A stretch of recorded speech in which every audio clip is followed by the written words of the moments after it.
Well, the oil company for Lagos, at the end of the day, government does not want to be a monopoly, a behemoth owning business, but we know that there are massive assets of oil and gas for this state, especially on our coastline, and this is the time to begin to plan the future, how we access those assets, how we use them, how we deploy them in a way also that they do not become environmental liabilities for us. So the Lagos Oil and Gas Company is going to be a very small shop, really very minimal staff, rooted largely on expertise and knowledge, formulating policies, entering into partnerships in a flexible way that enables us to optimize resources. But we're still looking at the type of personnel that we think will fit the bill. We know what we want, but we're shopping and snooping around at the kind of people that can lead that size of company. Well, Lekki Free Trade Zone, we flagged off, business has started in the zone, so there's really nothing to commission there. The latest entrant into the zone is the Dangote Group, and there are so many other medium, small, and large companies who are already operating in the zone. As you might have heard in the news, the Dangote Group is building a refinery there, which should produce enough petroleum goods for the whole of the country and with enough to export. There is also an ethanol plant coming in there. And so there's so the Fourth Mainland Bridge.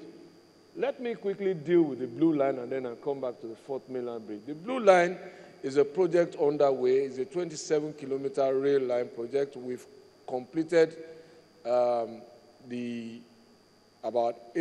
building it in 3 sections. Section 1, which is between National Theatre and Mile 2, has been completed substantially. All the 4 stations are completed. The tracks have been laid, and everything is in place. Section 2, which has started, is from National Theatre to Marina, which is the final terminus. Construction of that has commenced, and that's the hardest part over water. And that should be completed, I think, at the end of this year. Section 3, which is from Mile 2 to Okoko Maiko, is the last section. It is the easiest to build because it is actually at road level. But because it sits right in the middle of the highway, if you've been to that area recently, you know that the road work is commencing now, and until the right of way for the road work is fully established, you can't insert the rail there.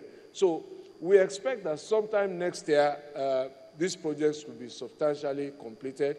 But again, the coaches and all of that, and I think that is what completion means to you. When will you see trains running on there? As soon as possible. There's a lot of work to still be done. Power has to come onto that grid in order to energize the trains. We still have to build the signaling and telecommunication systems. So, but in sections, just as we are building, you begin to see sectional testing and possibly sectional service starts as we go on. All over the world, this is the way these projects are built. They're built in sections and integrated until it is completed. As for the Fourth Mainland Bridge, Ben has told you that nothing is off the table.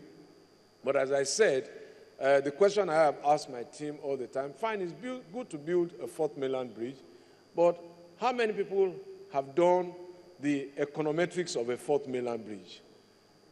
Because we had a First Mainland Bridge, more or less, which was Carter Bridge. We had a Second Mainland Bridge, which was Eko Bridge, more or less, and we built a Third Mainland Bridge, and all of us just assumed that, yes, automatically there must be a Fourth Mainland Bridge.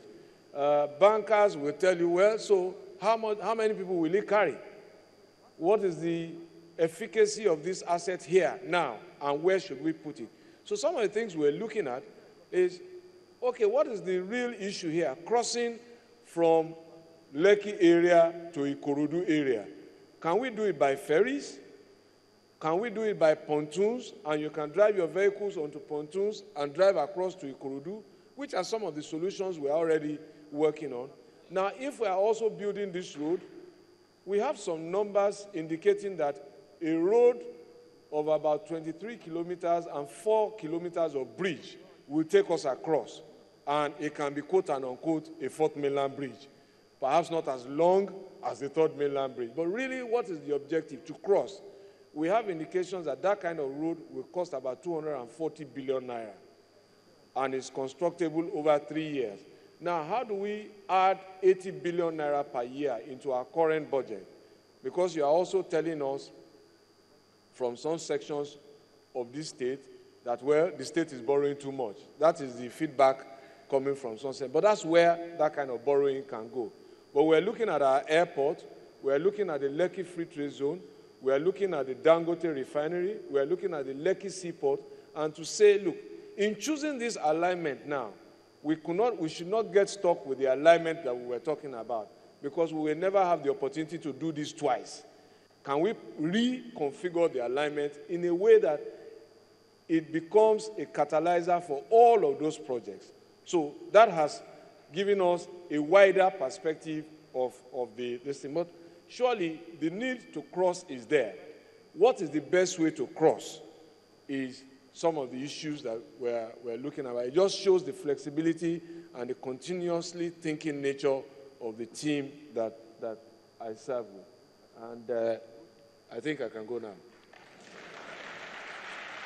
A round of applause for His Excellency Governor Prt14 Fashola, SAN. Thank you very much.